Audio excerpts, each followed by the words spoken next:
A secluded Adirondack lake, a small island smack dab in the middle of it, and if you look really close, one lone green tent at the very top of that rock.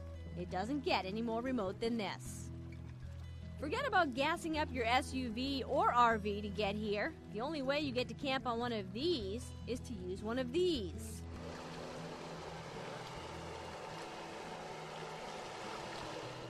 This is definitely not your ordinary campground.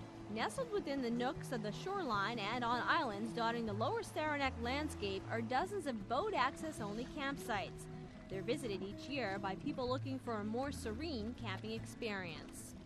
The Saranac Lake Islands is unlike your drive-through campgrounds which are very nice, but more elbow to elbow, and the islands is you've got your space. Your nearest site on most of those islands out there or on the shore is probably 100 yards away from each other, and of course you have the opportunity to get an island all to yourself.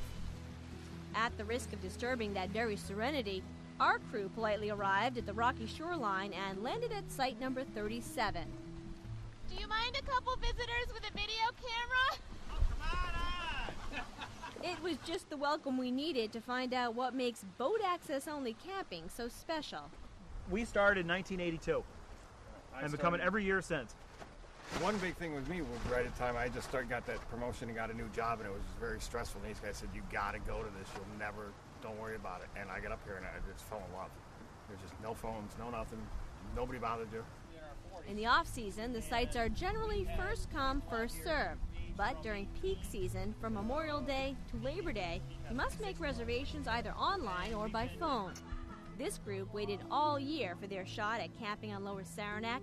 Even reports of rain didn't keep them away. We were joking around. I had sent an email out last week about, what everybody was doing, this and that. And next thing you know, emails are flying about, we're going to have a lot of rain, And the guy over there in the corner says, it doesn't matter because you toughen up and you go anyways. This is Saranac. This is what you do.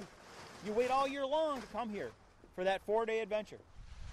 No matter which time of year you decide to try it, you must always come prepared for the elements. And in most spots, permits are required to dock and camp.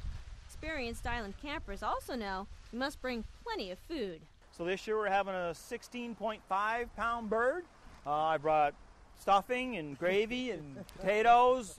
Believe it or not, all of this fit into a single boat. In the old days, when the experience was newer and more pristine, these guys would canoe into their site.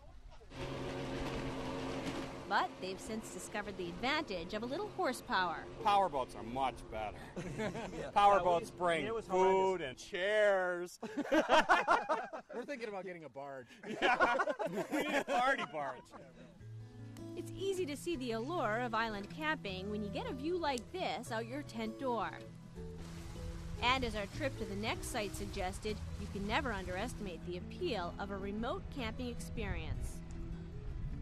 We solve all the problems of the world while we're out here for the week. And I think the boat access only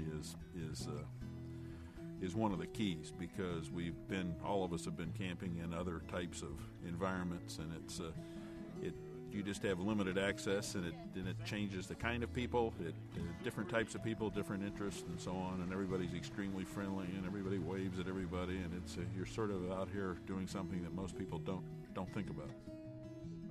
There's also something about nature's campground that makes you want to keep it the way it is.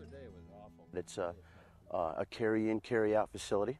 Okay, you bring it in, you take it back out with you, and for the most part, they do that, and it's really well kept.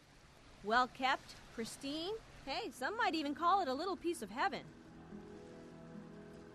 You can get the sunrise on one end of the island and the sunset on the other end of the site, and moon, stars, the whole works. It's a great experience.